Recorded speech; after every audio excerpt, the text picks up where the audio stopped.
so this is just a test. I'll do the formal introductions later. Claude McKnight, founder of Take 6, obviously. And I'm gonna try not to fangirl all over this thing. Okay. It is quite all right, Tip, fanning it perfectly. Fan and girly. Here. Yeah. One of the things that when I was talking to Claude and I saw the very poignant video that the group did, they had well, I'll let Claude talk about it actually, in terms of the video that you guys did, talking about by being Black men in music and professional musicians and kind of coming together. And I wanted him to be able to come here and share that story with us tonight. Okay. Well, I can do that now if you'd like. Is that what you want me to do?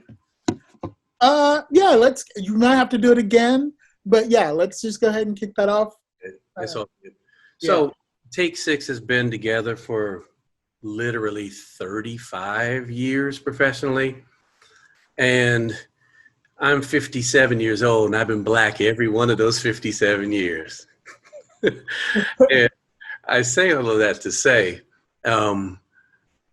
what we ended up doing one day, this was shortly after the George Floyd situation, was we got on Zoom and did a Facebook Live. And we wanted our fans and people who probably think that Take 6 doesn't encounter racism or, we don't see this and that. It's like, oh, yes, we absolutely do. And we have. And it wasn't a pity party thing. We weren't like, oh, my God, this is what has happened to us. But I think what was important was just to share that there are so many stories that go back into the fabric of probably every person of color, and they're differing stories, and some of them are horrific. Some of them are just jacked up. But every single one of those stories kind of chips away at times of the fabric of who you are, who you want to be, and who people think you are. So that's what we did. We just shared a lot of that. And I think it opened up a lot of eyes to our fans. And it actually opened my eyes because I heard stories from some of the guys in the group that I had never heard before. Things that had happened not only to them, but to their kids, to their parents, things like that. So that's in a nutshell what we did. We just shared all of that. And I think what happens is in sharing, it becomes kind of a cathartic event that starts healing the people that are listening to it, but it starts healing you as well. Sharing is a really amazing thing because sometimes you think you're the only one that's going through stuff and you're not. So that's pretty much what it was. And if there's any questions about that, obviously I can answer those. And if I need to, give more detail or rehash the story again, I can do that too. Yes. And then Nina Kasuya, right? Nina, is that correct? Is that close? Yes, absolutely. In Japanese, the emphasis is on the first syllable if it's 3 syllables or more. So Kasuya. Mm-hmm. Kasuya. Okay. Thank you for sharing that. I'm a linguist by love and passion, so I always love learning things like that. So I'm going to note that in my actually. So, go ahead. Just tell us. Sorry. She's a singer, educator, and voice actor living in LA, and is currently in the group HIVE. So just wanted to say welcome. Yeah, thank you so much. Mm-hmm. My name is Nina Kasuya. My pronouns are she, her, and I'm really excited to be a part of this dialogue today. I think it'll be really insightful for all of us because I think a lot of us are having these conversations individually anyways, and to be able to kind of bring that to a group, I think will be really interesting to see where we are as a community and how we can continue to support each other and uplift each other. So thank you for having me. Well, thank you for agreeing and being available. Much appreciated. Next 7 minutes or so. This was kind of the free open time, making sure everybody could get here and everything was working. So you didn't get in at 7, at 8:05 and feel like you missed everything, or 7:05 or 5:05, or all the time zones were all in.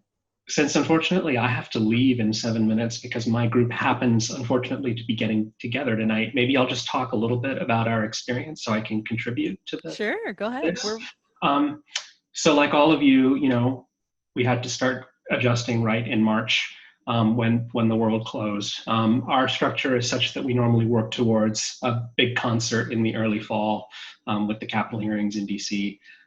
So we continued sort of trying to do rehearsals on Zoom for a while, which of course was very difficult with me sort of playing the piano and figuring out how to pipe music sound through Zoom and people just sort of learning their parts on their own. But, and that worked for some people and it worked for some songs, but others found it really frustrating. And eventually after about a month and a half, 2 months of that, it became obvious that we weren't going to be able to put on our concert in September as planned. So we just kind of stopped. And then the group kind of went into sort of a month and a half of figuring out what should we do, where do we go next? There were basic questions about, do we even keep meeting regularly on Zoom? How often should we keep enforcing our attendance policy? All of that kind of stuff was really up in the air. For a group like ours, it's a pretty serious group. It was sort of a big shock to think about it. But what sort of happened in the past month since then, I would say, is that one of the members of our group, a guy named Micah Hendler, who previously he's a choral director himself, and he is friends with Austin Willisey, who's in the House Jacks. And so the two of them were sort of like, we wanted to try out some ideas, sort of like a lab thing, maybe kind of go into business, and we'll use the CAPS as sort of our guinea pigs for this project. So essentially they're kind of leading us through some exercises this summer where we're first all sort of focusing on how we all, communicate with each other as a group, sort of in subsets on Zoom and things like that. It's eventually going to lead to sort of a collaborative songwriting project over the summer, and the hope would be that we'd have a new original song that we can, release or have something, ready to go in the fall. And as part of that, we want the song itself to actually reflect something about our values and where we want to go after the pandemic. We're kind of at a moment of transition. Our current music director is moving away, and the pandemic sort of accelerated that. So we have to figure out leadership structures and all of that after the pandemic. And so the idea is to sort of try and use the art process to the music making process to actually help us work through some of those issues, which I think is a really fascinating concept. But we're still very early in the stages of that process. We haven't really figured it all out, but so far the group seems to be bought in. We don't have everyone coming on every week, but it's pretty good. And some nights we have everyone. And at the very beginning of each of our gatherings, we all just do a check-in where everyone just takes up to 30 seconds and goes around and just says how they're feeling about the world, about themselves, about life, which is just really reaffirming, and it's helping keep the cohesion of the group together. So I'll shut up now, but I hope I've contributed something, even though I have to drop in 4 minutes. Well, we'd love to follow up with you, Jalip, about that, and maybe from your experience help other groups be able to do something similar. All right. Definitely. And you know what I realized? We didn't really talk about, for those of you who are new or not part of CAL, what CAL is and what we usually do. We should probably do that. So for those of you who are not part of CAL, which is the Contemporary A Cappella League, our main membership draws out of non-scholastic affiliated groups. So usually adult, also called post-collegiate. So we're dealing with people that you didn't have to be in a collegiate group, but you're an adult. And usually these groups, some make money, some do not, but these groups are not, the goal is not to be full-time. The goal is for this to be a hobby, however serious each group wants to make it. So that's how we cater the resources that we put together and meetings. So these two topics were the first ones to come up, and we're hoping as a board that we'll be able to bring out more of these resources over the next several weeks so that we could address, these were the two big issues that were coming up for the board, and how do we address those. So this is where we're starting. But these are all open to everyone, and we know that these topics do affect groups outside of our membership. So you're always welcome to join in, and we're a very open place, and it's our groups come from all different areas. They're all different sizes. They're all different ages. You know, some of them are closer to 21, but a lot of us are in our 40s and 50s even. I see your face, Joe. But yeah, the original CAL was started 13 years ago, and so most of us here on the board have kind of grown up with the organization. So welcome. And if you have questions, we do have a website up at acapellaleague.org, and we've got social media everywhere. So yeah, just stay in touch. We go back and forth with being quiet and being active, but we're looking forward to offering some more things while people are stuck at home, and we're trying to be productive and active while all this is happening. So, Yes. All right, TeKay, it is 8 o'clock. Take it away, or 7 o'clock, or 5 o'clock. Thank you so much. Did we want to have everyone but Claude and Nina also mute their video? Because well, no, it's not working this way. Never mind. Keep it Just up. make sure your microphones are muted. If you want to turn off your video, I take no offense, but you're welcome to keep your pretty faces all up there. I want to see everybody.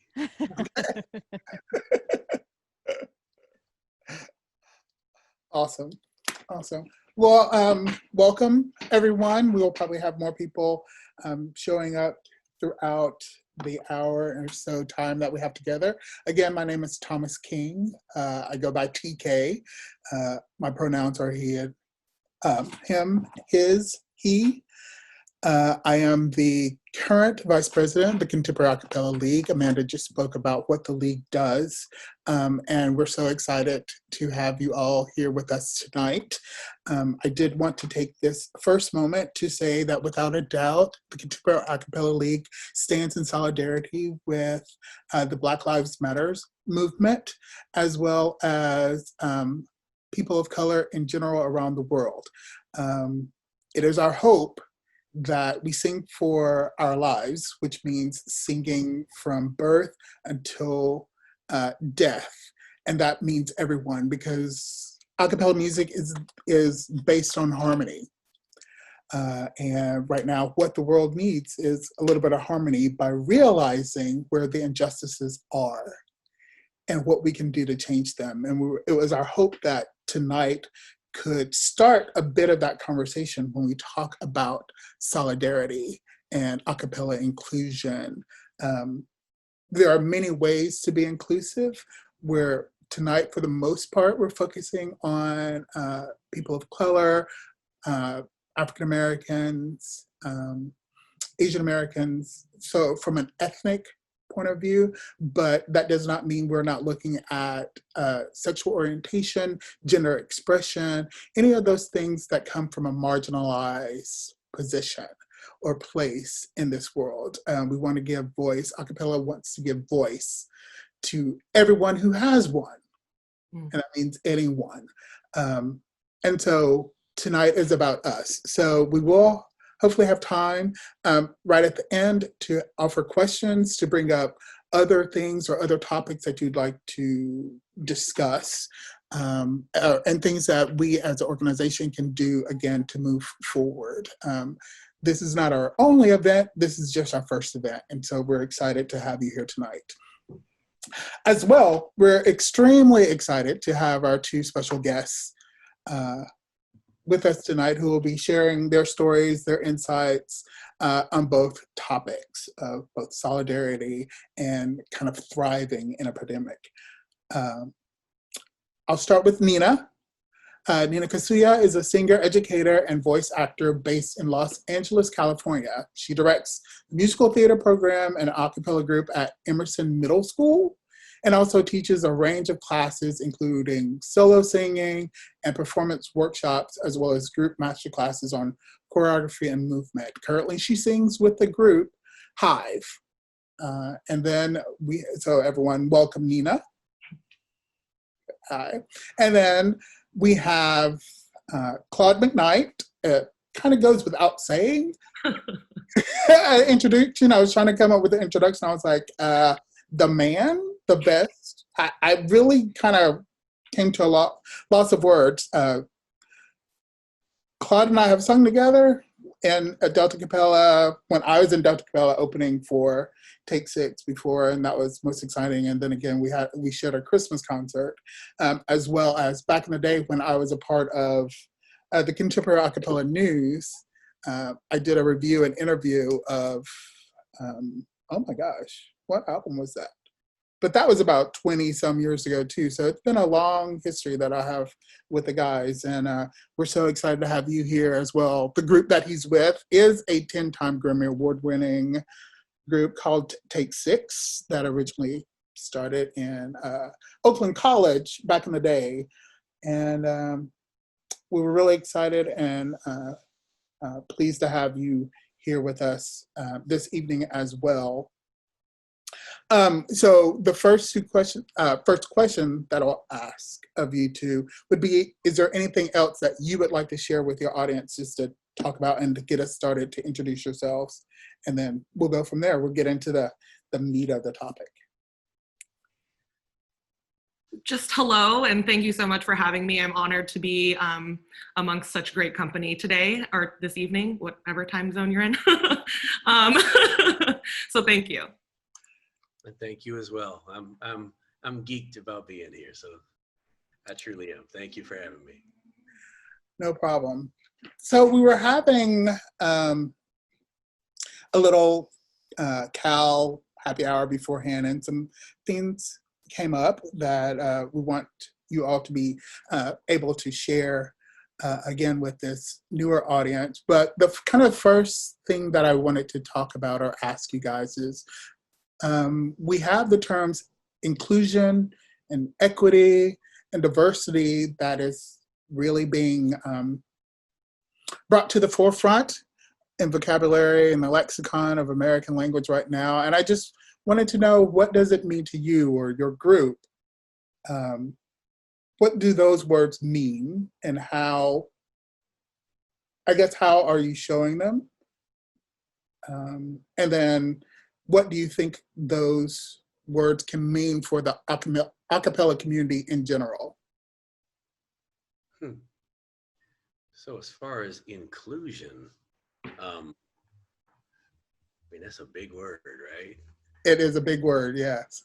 One of those things where, as far as Take Six is concerned, and we've been together well over half of our lives. I started the group when I was 17. Inclusion. I would think that what's most important when it comes to inclusion is, first of all, if there's something or someone that you don't have the same frame of reference with, maybe the very first thing to do is listen. Just listen. Because if someone has an issue or a problem of some sort, it is real for them.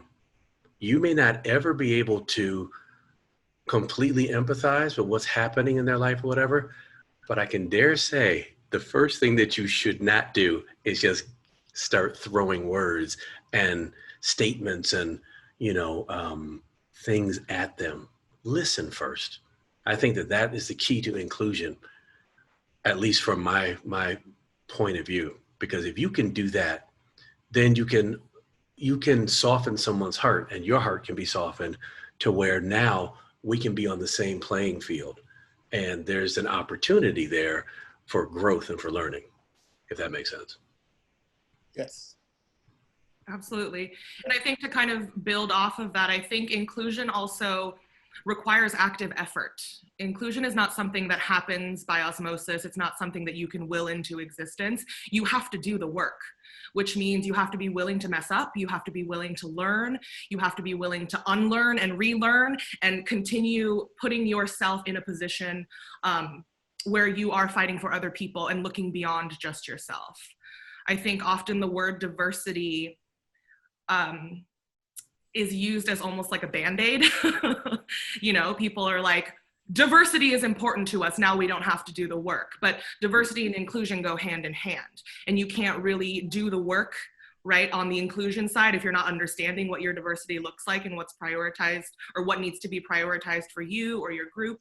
But it can never be passive. And I think that's, for me, one of the most important reminders as I continue on my journey of learning and unlearning and relearning and understanding what impact I want to have in the spaces that I share with folks.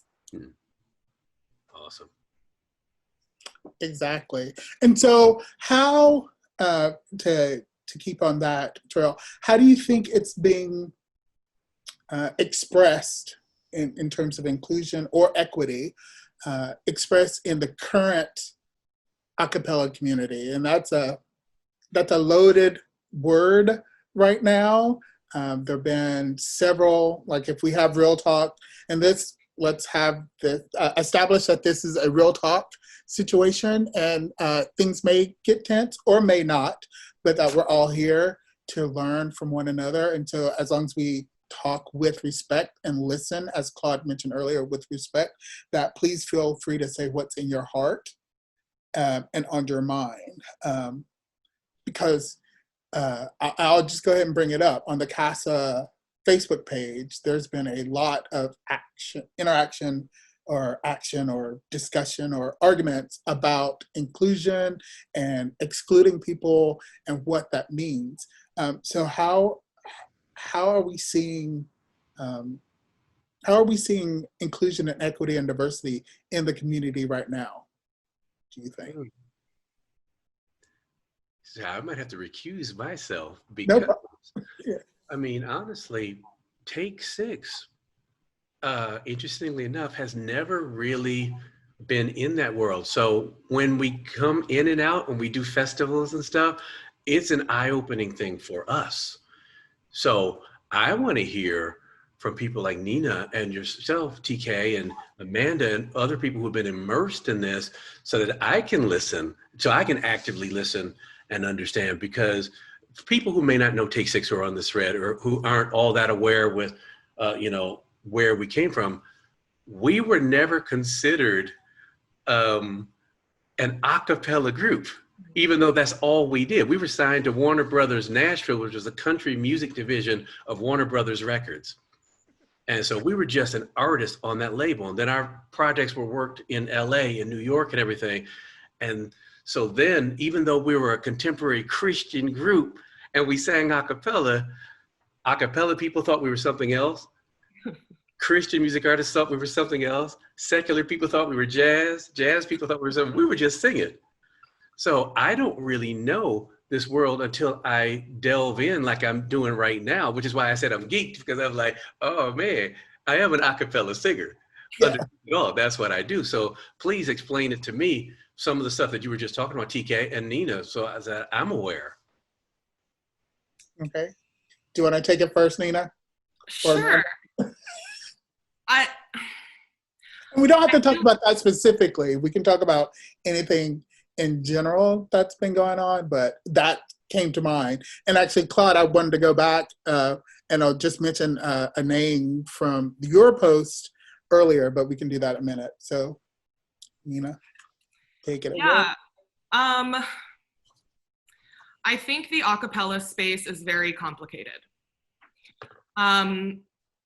And I don't think that that's necessarily a bad thing. I just think it means that there is a lot to work through and a lot to unpack as an entire community that is separate from what people are unpacking as individuals. And like in terms of equity specifically, I think where we can have a lot, or where we can leverage a lot of our privilege is to take a step back. I think that there are a lot of very, I don't know what the right word is, like aka famous, that's very corny, but like that, right? Folks who are very well known and powerful and committed to the a cappella community, who are doing incredible work.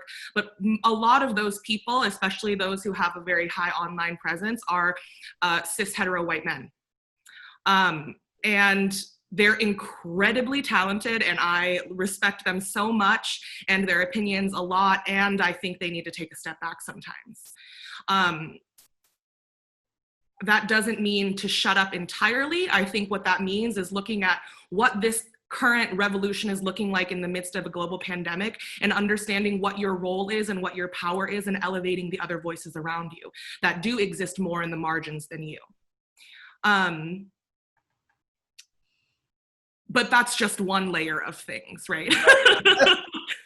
When we're looking at a festival space, that's completely different, right? And so but I think that kind of trickle down effect of like the fact that ultimately white privilege is extremely pervasive in the a cappella community is something that we have to examine and understand what our role is in either dismantling that or continuing to perpetuate it. Right, almost, and not to put words in your mouth, but it's almost exalted at some point in time in terms of, or even celebrated, just in general, like what the ideal is supposed to be for an a cappella group.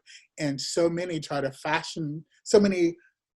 younger groups try to fashion themselves on something that was established by groups from the past that had that privilege, that saw those things. I will speak from my own experience, and I shouldn't be doing this as a moderator. I'm talking way too much, but just in terms of the a cappella group that I was in college, I wanted for it to be like the male group that was on campus that was really popular. They had a huge alumni following. They had a huge campus following, and the alumni supported them throughout. And I thought that's what a cappella was supposed to be about. And it was a rude awakening when that was not the case for many of the other groups that I had to learn. Yeah, but I would, Claude, to go back and answer your question as well, in the Barbershop Harmony Society, barbershop community right now, there's, I can't put a percentage on it, but it's a high enough percentage that it's given them pause and questions to ask themselves about the racist implications of most of the music that they sing, which interesting enough came from a lot of the songs came from an African-American tradition that were then co-opted and just kind of blew up. And so they as a very significant component of the a cappella community is dealing with some major issues about, like, can we sing anymore? Forget about the pandemic, just from the topic that we sing about and the style of music that we sing and the subject matter of those songs, we have issues that we have to unpack and deal with. I was not completely a part of the conversation. I saw bits and pieces of it, but Nina's, like, the overall thing that was happening on the CASA board, I'm not saying with CASA, but on the CASA board, is the famous people. And it was not even all of them. It was the second and third tier people who were trying to force out the newcomers or mad at them for having questions or concerns or coming aboard like a cappella was the newest thing in the world. And so it just kind of blew up, I would say. Would anyone else like to step in to add to that point? Since I'm on all of these boards, I've been watching the conversations happen across the genres and the different groups. I think everyone's having a reckoning. Barbershop is particularly going through a big repertoire, looking at their repertoire, looking at who is welcome to come in the door. And it's not just a matter of opening the door, it's actually making it a place where people want to walk through the door.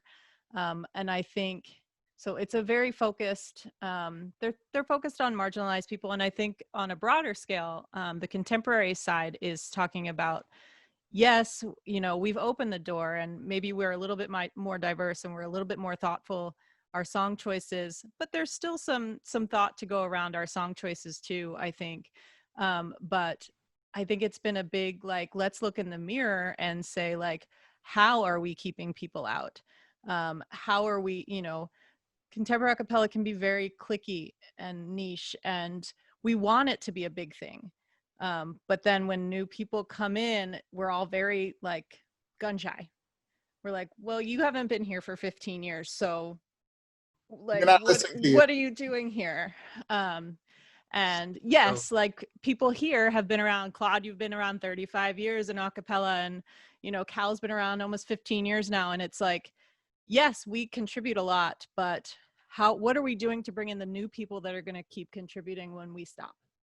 So this is an amazing conversation to me, and I'll go back because remember, I'm telling you that this hasn't been my world. But what I think I can add to this and see if this makes any sense to you guys is when we started the group at Oakwood University in Huntsville, Alabama, there were tons of a cappella groups on campus. That's what this school was known for. Wow. And what we decided was, we don't want to be like this one, or this one, or this one, or this one. And that might sound like what we're all wanting to do and to be or whatever. But as I hear this conversation, my thought would be, why would any of these groups feel shut out of something that I don't want to be a part of something? Let me go back. Let me go back. What I want to do is forge my own path, and you come to me within a cappella, within whatever it is. So when you speak about the new guard, the old guard, the whatever, I'm like, I don't care about guards. I think what happens is when you rise and raise your level of amazingness, now you are the new guard. You're where people are going to gravitate towards. And I might be way off topic or subject or whatever, but again, I think it's like anything. When you start being really good at something, no matter what it is, whether it's an a cappella group or dribbling a basketball, Steph Curry, as a basketball player, didn't fit into the mold of what everybody else thought he was supposed to be. Now everybody wants to be Steph Curry. You understand what I'm saying? I think that's what the a cappella societies, all of them, should be pushing. What is the new thing? What is the most amazing thing that's happening? And don't worry about the people who run it. The people who, you know, you're gonna have to deal with them anyway. It's all part of society. You know what I'm saying? So the a cappella societies are all mirroring what our current and past societies have been. And they will be pushed out as new ideas come in. It's inevitable. Does that make any sense to anybody? Does that, you know, again, I might be way off topic, but this is so interesting to me because I'm like, what? What? You can't do what? So is it what? There's no inclusion. I'm like, okay, don't include me. I'm going to show you how amazing I'm going to be so that everybody else can run to me. And then everybody's going to want to do that. That's how music is supposed to work. You know, that's how art and entertainment is supposed to work. You're supposed to be so amazing and different and authentic and unique in what you do that everybody else is like, what is that? And then now you are the new guard. Okay, I'm going to shut up. I think part of the issue, though, is that at college campuses, you have groups that are well established, as TeKay was saying, right, for 20 years. They have money. You come into orientation, and they're the groups that greet you, right? And you can tell the difference between if the Hullabahoos are on the stage or the other groups are on the stage, right? And so you've got all that energy, and these groups are always around. And so what's really been happening is they all look alike and they're very homogenous. And what you're finding is people sort of have to merge into that scene. And so sometimes you have other groups that start, right? Like at a UVA, you had a remix that started and they did all R&B music. But part of you wants to be a Silhouette, or part of you wants to be the famous group. Okay, right? let me ask why. Let me ask why, though. Well, but it's not, I mean, I think it's like, yeah, you build your own mold, but it's something to be a Laker, right? Okay. Versus a Pirate. Like, it is something to be a Los Angeles Laker. And so, and I think, yes, you want to merge your world, but you also want those groups to recognize that they need to change the way they do their business. And they need to be active in getting people out. And to bring up one issue, right, there's groups in Cape Cod. They make money every summer, and people go and you audition and you sing. For years, the all-male group were white guys, you know? And the all-female group were white girls. But okay, I understand all of that a little better, especially on the college and scene so and everything. they are also good. It's not like they're bad people or they're mean people. It's just, it's been established that way. They live that way. You start auditioning and the same type of people might audition. It's making sure that these groups are being active in the inclusion work of it all, which is not easy. Yeah. Because you just want to say, I'm just going to have auditions and whoever comes, and whoever's the best is the best. Well, see, then what that ends up actually being is the inclusion or the diversity part of it is political. You know, it gets right down to that. You know, how do we satisfy politically what it is we've always been and what has been comfortable for people and stuff. So that's a tough thing to change. And again, I'm old enough to, you know, have seen so many of these political things happen. You know, I went to an all-black college, but I grew up going to all-white schools before that, you know? So I've seen it on both sides of the equation.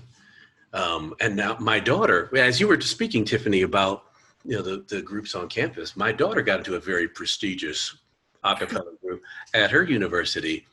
And the reason I say it's political is because she was the best singer in there. She was the only black kid. So the first semester, she got all these cool solos and stuff, and then she got none, you know, because she didn't look like them, you know, or at least that's how we felt about it, you know. Yep. So it's interesting. I don't know how you change that other than having conversations with people when the conversations aren't heated. Having the conversations with people when something isn't on the line right now, you know, being able to sit in a room with somebody and just exchange ideas. Because psychology was my minor in school, and I can tell you, it's much easier to get somebody to change their opinion on something or whatever when you're not beating them with your opinion, when you're allowing them to stumble and fall as they're talking to you and whatnot, because the exchange back and forth can actually melt people's hearts to where they're like, I never thought of it that way. Because I can tell you this, a lot of these things that you guys are talking about and feel are because there's been no reason for anybody to feel another way or to change it into something else. Because this is how it's always been, and this works for us, whoever the us are. Yep. You know, same thing with racism or whatever. It's like, even in my own life, there are certain things that I don't know and actually don't care as much about because it's not me. That's human nature. So if I immerse myself in it because maybe you are something else, but you are explaining it and sharing it with me in a way that I'm like, whoa, I want to listen, then dialogue can happen. That's how you change organizations. That's how you change the makeup of a group or diversity in a group or whatever, by putting the velvet hammer on somebody, right? You know, as much as you can, because I'm not going to change anything if you're going to holler at me about it or bug me about it. You know, that's real talk. Yep. But Nina, I might listen. Go ahead. I was going to say, Nina, did you have anything to add? Because I need to move us to another question, but I want to give you a moment. Yeah. We're still on question one, y'all. We're still on question one. We could talk about this question for hours. I think one thing also that's really important to just include in that conversation, just a yes and, if you will, is the fact that most young people are introduced to a cappella through a competitive space. At least that's the case for myself. Like when you're entering college a cappella, a lot of the time it's within the context of like the ICCA or like whatever, not the ICCA.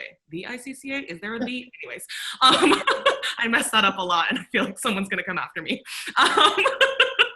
But you know, to understand that like that's what you're being introduced to as what this community is, and that it's based on number scores, and whatever that looks like. And I know every competition obviously functions differently. And I also think that competition has a lot of value, but I think that's also an element that then influences what things should look like and what is systemically kind of embedded into the community.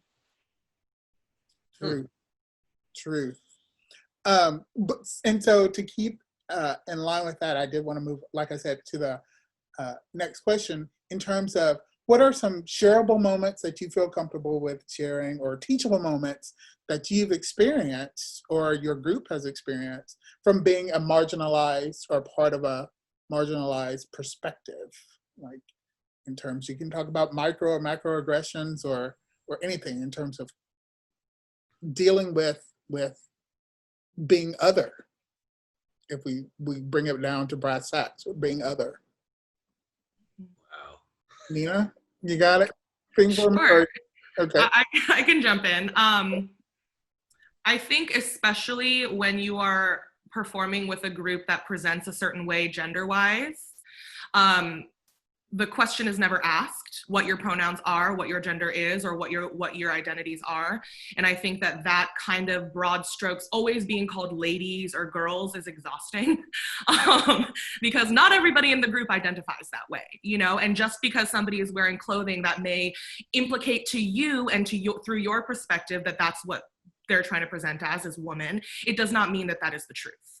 And I think, you know, a lot of times that dialogue needs to happen, but it's difficult because a lot of times when we are generally gendered, it's on stage during a sound check, right? Where it's not the right time to then break down and have a conversation about it.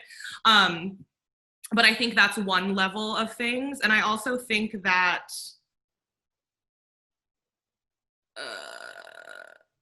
now I'm not sure if I should share it. Right.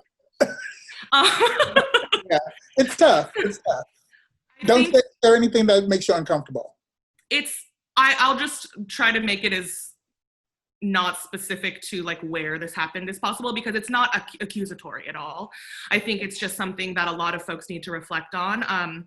So over the past year, if I say who, then it insinuates where, and then it but there have been times where I have performed with other Asian women, and the people who are working with us cannot keep us straight to save their lives.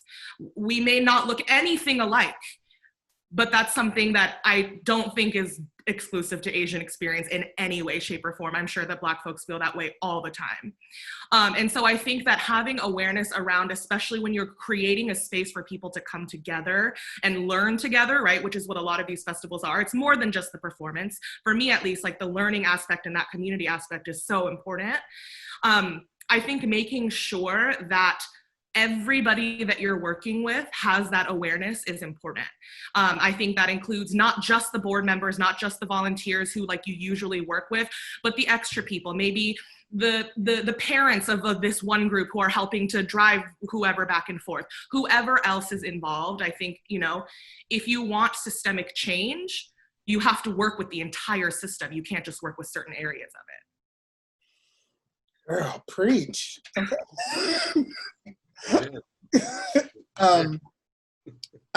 Claude asked the same of you, and you can talk about personal things, or we can go ahead and talk about the reaction Facebook Live event that Take 6 had back at the beginning of June, or the world is open. We got 3 minutes to talk about it. Okay, just a couple of things I'll share. So again, I mean, Take 6 has been around a long time. We've done some amazing things as far as performances and stuff, you know, White House things, all kinds of stuff. I'm just saying that to give it kind of a bedrock of where we've been. But I can tell you something that always happens, always.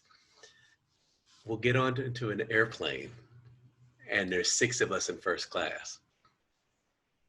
And every single time somebody wants to know if you're a sports team or how did you guys get up here, that kind of thing.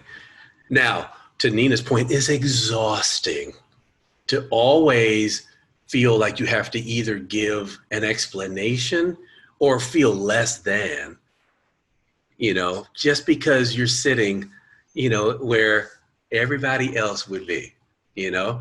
I'll tell you one other thing, and this was a personal thing, and it was so crazy that the three of us who witnessed it had no words for it. We're in Norway, again, on an airplane, and a mother and her child walk by, and the child starts screaming. The mother looks at me and says, "It's okay, she's never seen one." That's what she said. It was so quick and so crazy that all I could do was like, it's her like that. She's never seen one, you know? And I've got 1,000 stories and we don't have time for them. But again, it becomes exhausting because you're like, wait a minute, this is so imposing to people, you know, or someone's gender is so imposing to someone or whatever. It's like, wow, you know, all I want to do is go out and sing and make you feel good about it, you know? Right. Yeah. So I will open that one up to if there's anyone in the audience who wanted to take a minute or so to talk about their experiences right quick, or we could move on. Either one, if what someone has. We don't have a raise your hand function that I can find, so, okay. No one's jumping in? All right, I can move on. If you want to raise your hand, you could look under the names. So if you go to the right of your screen under participants, you'll see invite, mute me, and then his hand. So I believe that's how you raise your hand. So if you all look, my hand is blue. So if that's helpful, or you'll see the hand right above here. So that's how you do it. So I had on a separate chat window so I couldn't see it. I forgot. But thank you for pointing that out. So let me phrase this one, and I'll start with Nina being sort of invested in what's happening right now. How long have you been singing in the a cappella community? You know, with HIVE, or did you start in college and whatnot? Pretty much how long?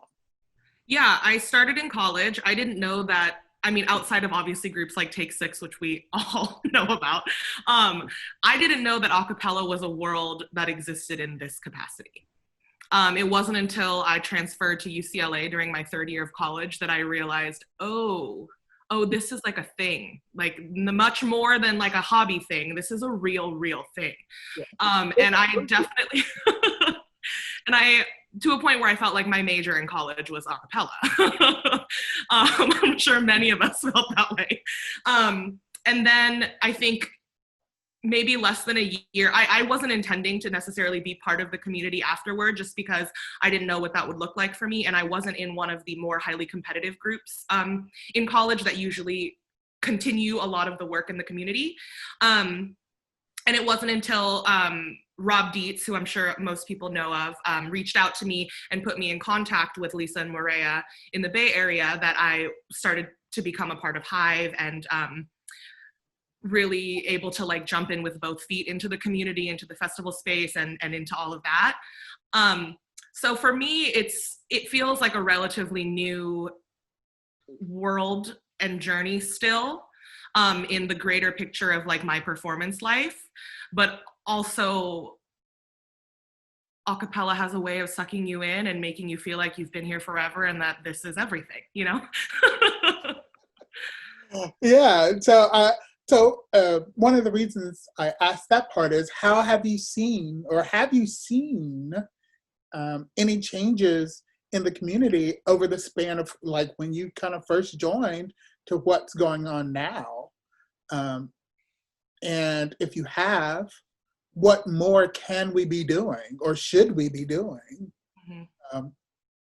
to either quell if we're going in a bad direction, stop it, or if we're going in a good direction, to chug it forward even more? I think for me, the greatest change that I've seen, I don't know if change is the right word, but like more visibility in the space, is that, you know, when I was attending festivals as a student, I feel like most of the classes that I was seeing as options were skill-based, performance-based, that kind of thing.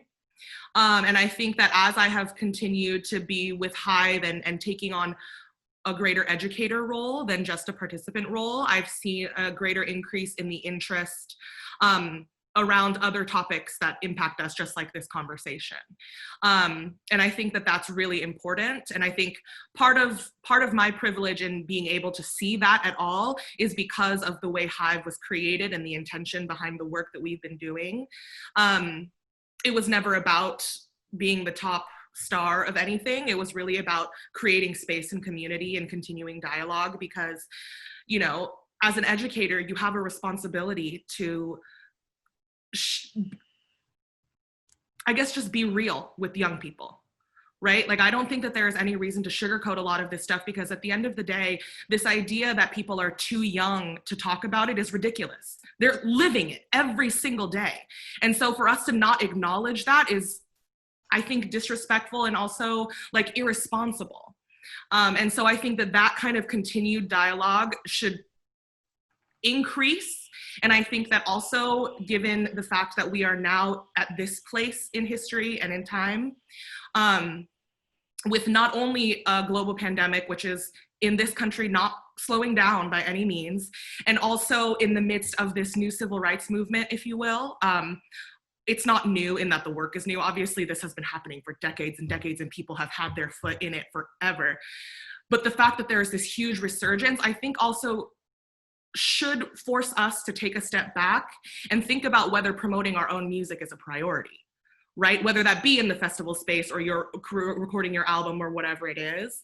I think I'm kind of circling around here and not necessarily answering your question, but but I think, you know, that is the change that I have started to see. I think it needs to be a lot more, and I think we need to really look at what our purpose is and what our intention is when we are doing all of this. Cool. And then, Claude, just briefly, as a quote unquote outsider from your own standpoint, what have you seen changes? Let's just go with the music industry, because you talked about the various labels that other people would put on you, that you were a Christian band, that you weren't Christian enough, that you were a jazz group, because that's how I got introduced to you, as a kind of jazz gospel group. The fact that you were at Warner Brothers Nashville says a whole lot. Just a whole lot. So how have you seen changes, I guess, based on marginalization in the music industry? Or you can talk about a cappella music, whichever one. I just want to give you that opportunity. Well, what I would say is, I don't know if there is actually a difference between the a cappella community and any other thing. What I mean by that is, you have the same aspirations and the same foolishness that goes on.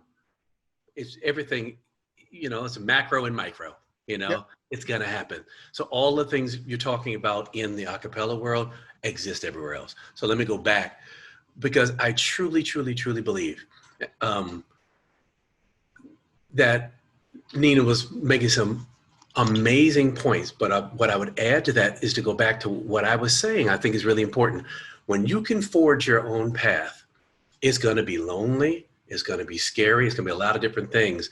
But eventually what that ends up doing is, if you're successful at that, the ones who come behind you realize that they don't need to go with the tried and true path.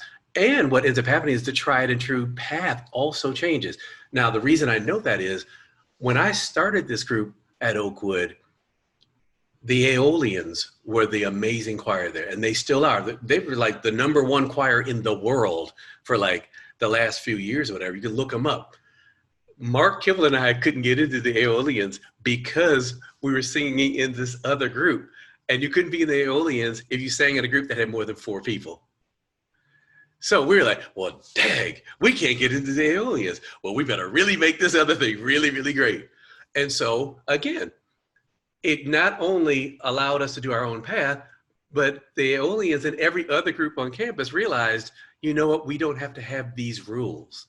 It doesn't have to be this tried and true thing that you can only do this or whatever. So they changed their bylaws on their group because they were not able to have the best students and the best singers in their group because of their crazy rules.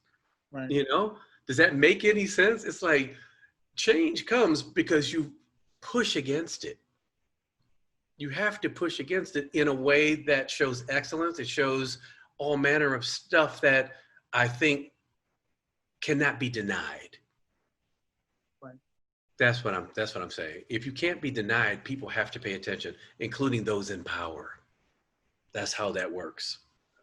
That's why we have this new round of civil rights and stuff, because people are pushing back and people are joining movements because they're like, we can't let this go by. We can't be passive. We have to be intentional. True that. And what I heard kind of commonality from the both of you is sustainability. Like the old ways are no longer sustainable and able for people to be able to function in them. And that's a good thing. That's what brings about change and innovation, that lack of sustainability. So with that, to kind of, we're not wrapping it up, but to wrap it up and kind of move to the more performative aspect, as Nina talked about. I wanted to talk about what's going on with you guys as professional performers and the things that your group or you as a performer or your group is doing to sort of what we're calling in Cal thriving in this pandemic.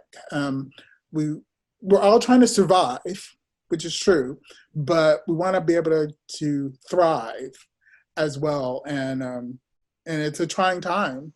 Like just personal experience, my group hasn't been together since March, and it's been tough to maintain like a healthy, like performative aspect. So what have the two of you been up to, or suggestions that you have for us?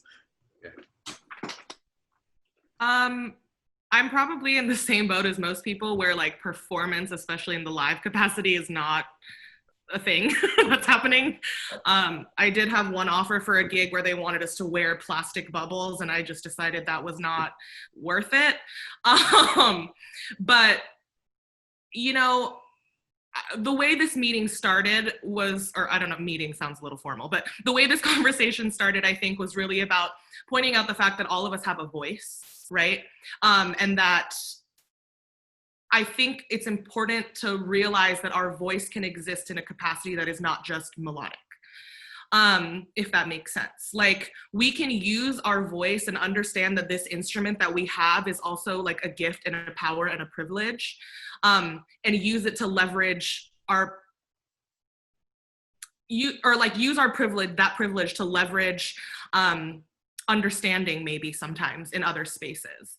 And so I think part of that is taking a step back and having conversations both with yourself and with your communities, whether that's your musical group, your family, right? Your parents, your siblings, whoever they may be, and having courageous conversations.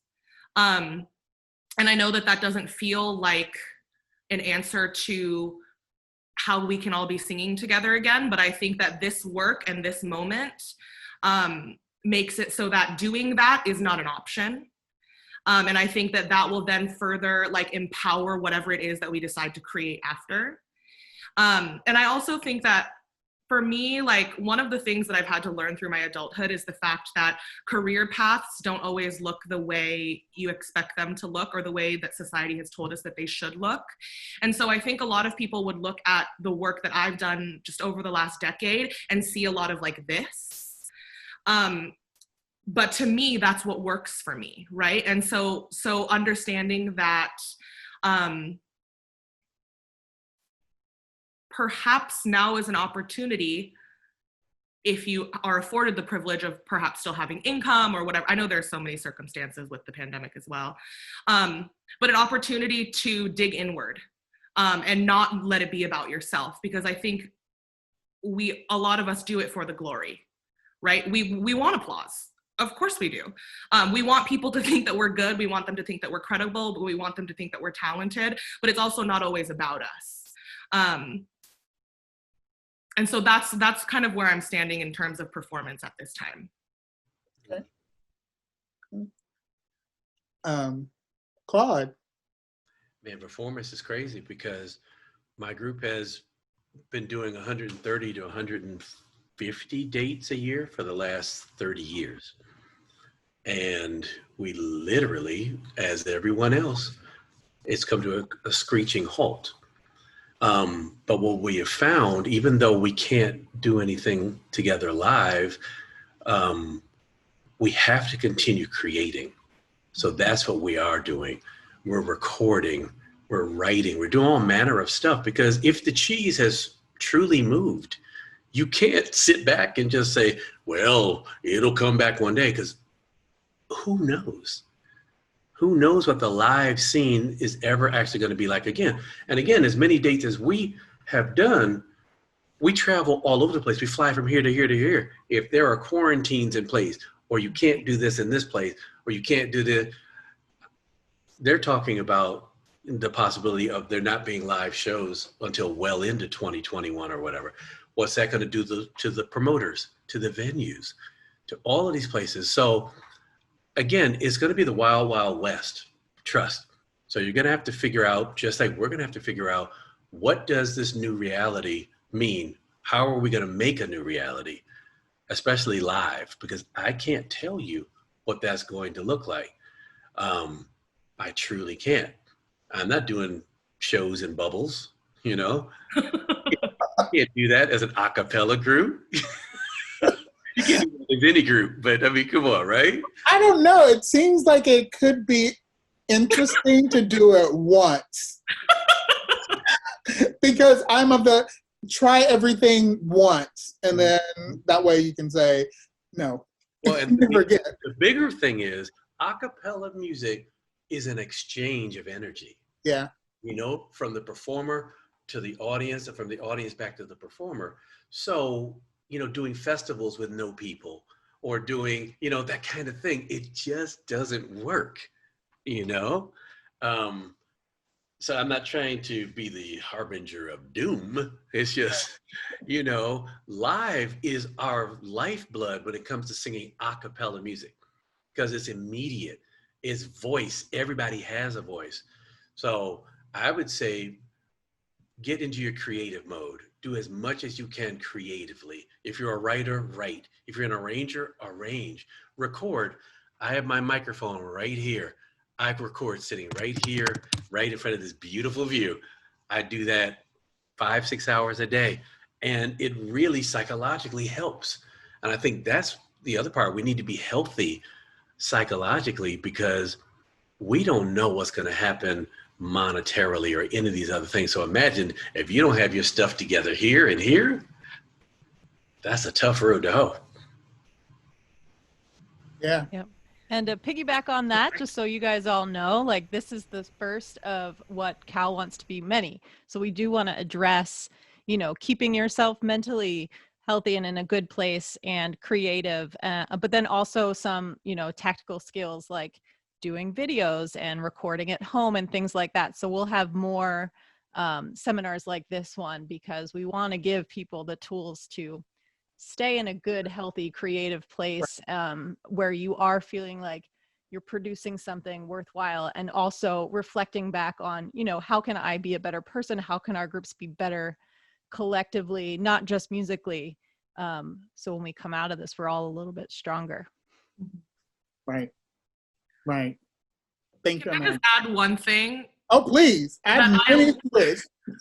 I love this idea that you're presenting, Claude, because I know you said that you're not trying to be a bearer of doom, but to me, I get really excited at the idea of the system crumbling, because I'm like, yes, we have an opportunity to rebuild, you know? And I think that keeping that in mind as we continue to look towards the future is also important.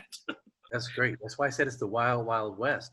And so I think it is, we have opportunity. Let's figure it out. Let's figure it out. Everything's new. Everything's going to be new. Except my voice. true. I think JM should tell us what Countermeasure's doing. They're figuring it out. Sure. Hey, folks. My name is JM.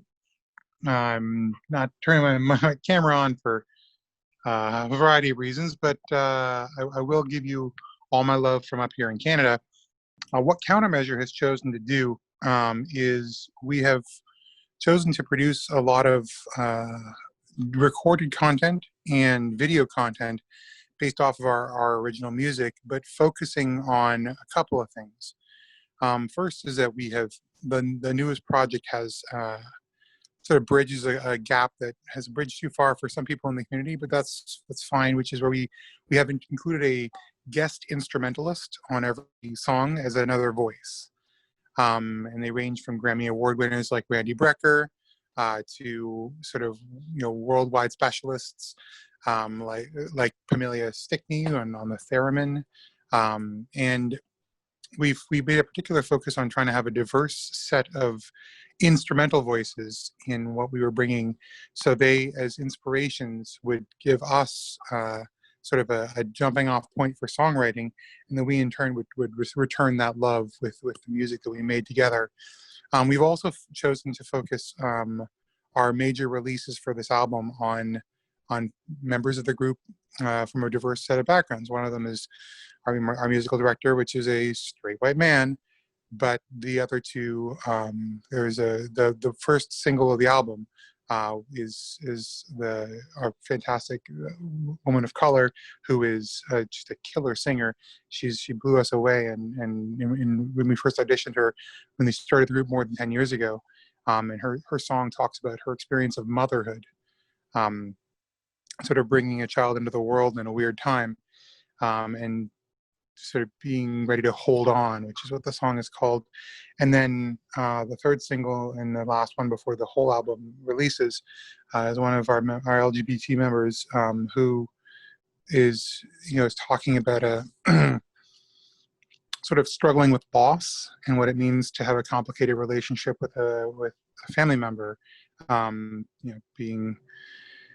Being a member of that community, he's spoken to the group a couple of times about what that means and how that's impacted his life, and where he's had to ask people to grow into an understanding and acceptance.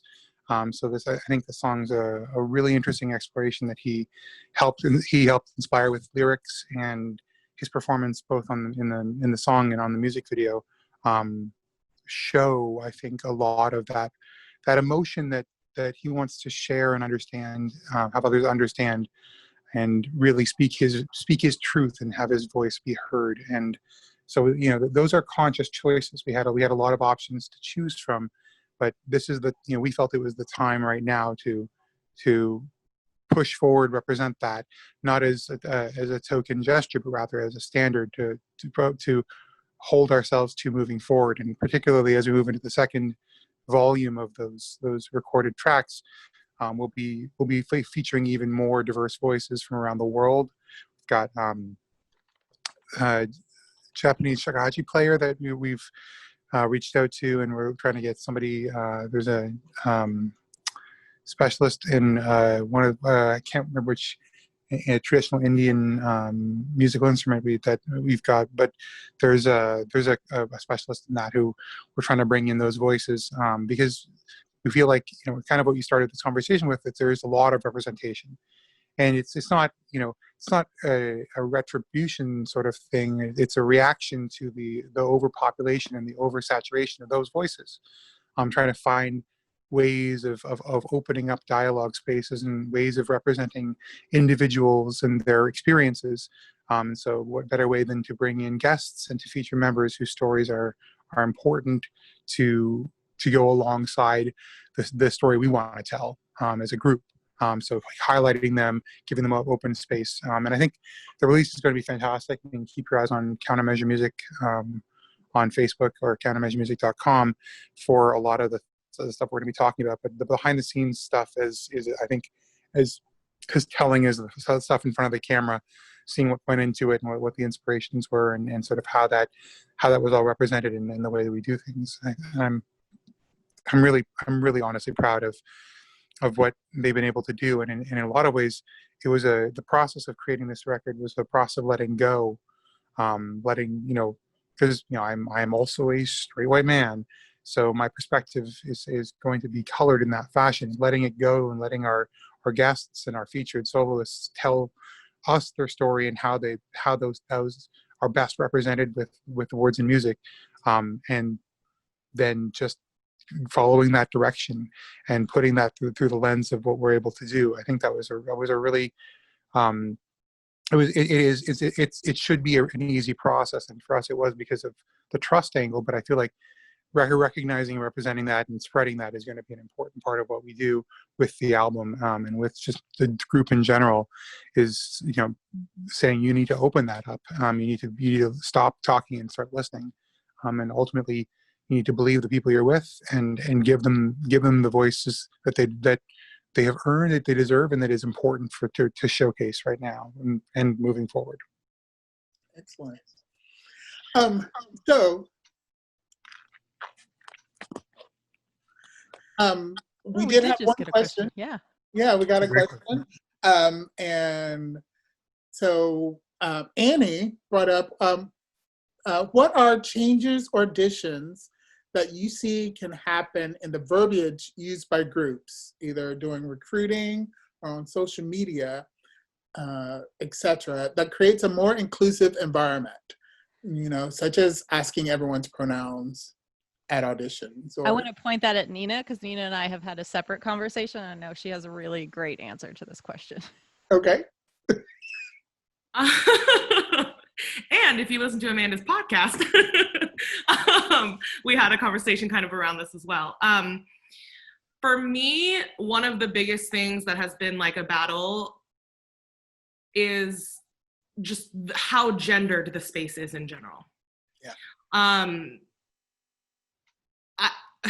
And I think that there are many ways to approach that, but not dissimilar to what Claude was saying earlier. Like, if you're looking for the best singers, for you to be extremely exclusive in the lens through which you're looking means that you're only going to have a limited pool, right? So if you're looking for folks who can sing certain notes, say that, right? If you're looking for folks who have a certain type of timbre, say that. Instead of it just being sopranos, right? Or girls. We're flyering for girls. We need more girls this year. Yeah. Which it's usually not that way. It's usually the other way around, let's be real, but at least in collegiate groups. But I think taking that away and realizing how much more opportunity you create when you take away this idea of the gender binary, because ultimately that's a construction, right? Just like race has been constructed and put us in this horrible situation because of white supremacy, the gender binary has been constructed. And so I think that's a really important thing. And I think part of addressing that is also the fact that a lot of groups get stuck in what they hide as tradition. I think the word tradition is used a lot to excuse terrible behavior or to somehow, I don't know, justify a lack of responsibility and accountability. And so I think, being able to have those conversations with your group, especially if you're an academic group that has new people joining every year, like this is a conversation you should be having every single year with the current members of the group and what you want that to look like, what you want to represent, because we have the power. And again, this is all circling back. And I think this also touches on what Claude was saying about forging your own path. Like, what do you want as a group? Right? Not what do you want in the context of everything else, or what do you want in order to win first place at whatever. What is important to you as human beings before you then put that into your music? Because ultimately, like I read earlier today, like your experience impacts your perspective, and your perspective then impacts your politics. And I think that all plays in. Right? And so there's so much intent that goes behind it. And it goes back to the inclusion thing too. Like, everything has to be intentional. We're not in a time and in a place where we can be passive and just expect things to be okay, or to not be held accountable by other people in our community. Yes. So with that, we are at time. I can't believe that the time has gone by as quickly as it has. But I will offer if Claude or Nina, if you want to share anything else with the audience about whatever. I didn't get a chance to talk to Claude about the Spread Love 2020 challenge that they had, or how that Facebook Live event went. I saw some of the comments, especially from I guess the Swedish man. We won't give him a name, but there was a Swedish commenter on the post that got very interesting. Go on take6.com if you want to know what I'm talking about. But just in general, like, any final sharing thoughts? One of the questions, and like really kind of the most important question is, especially for Cal groups right now, is that we don't have the school that's connecting us, so that whenever you go back to school, that group is still there. And it's like, how as community groups, for lack of a better word, or even professional groups, how are you maintaining morale? How are you make sure that your group continues? Maybe that's one for Nina. Or I have one idea, which is not something that I've been able to implement in the capacity of like my a cappella world, but it's something that I think is really important. I think a lot of us are starting to, like, if we don't already, we're starting to really understand what our priorities are and what we want to represent and who we want to be in the greater capacity of the work that's being done in terms of civil rights and social justice. And I think it's easy to think I'm the only one doing this work, when there are so many other people doing the work and so many other groups and communities and organizations that already exist, right? And so I think part of what's really important is instead of taking the approach of like, okay, our group is going to make a song, and in order to be relevant, we're going to show, the music video is going to be protest footage, right? Which feels like very like disconnected and feels like very much like just for show. I think we can take a step back, or maybe even take it further and say, okay, what local grassroots organizations in my community are already doing this work, and how can we partner with them to continue uplifting each other? Mm-hmm. So that's just one thought that I've been having lately. Cool.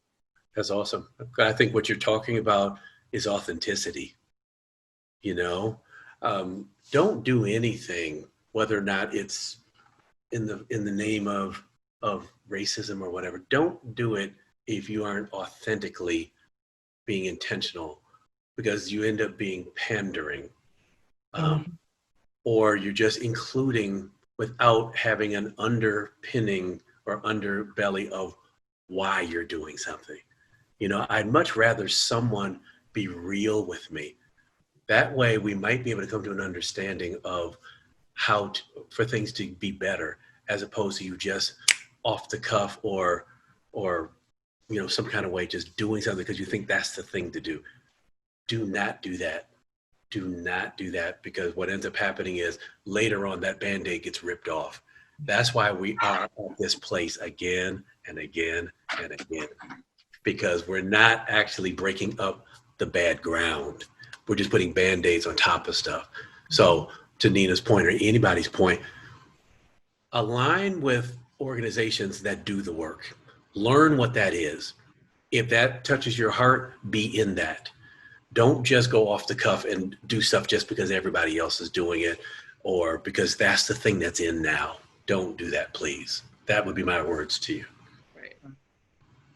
Like, don't treat the murder of Black bodies as a trend, please.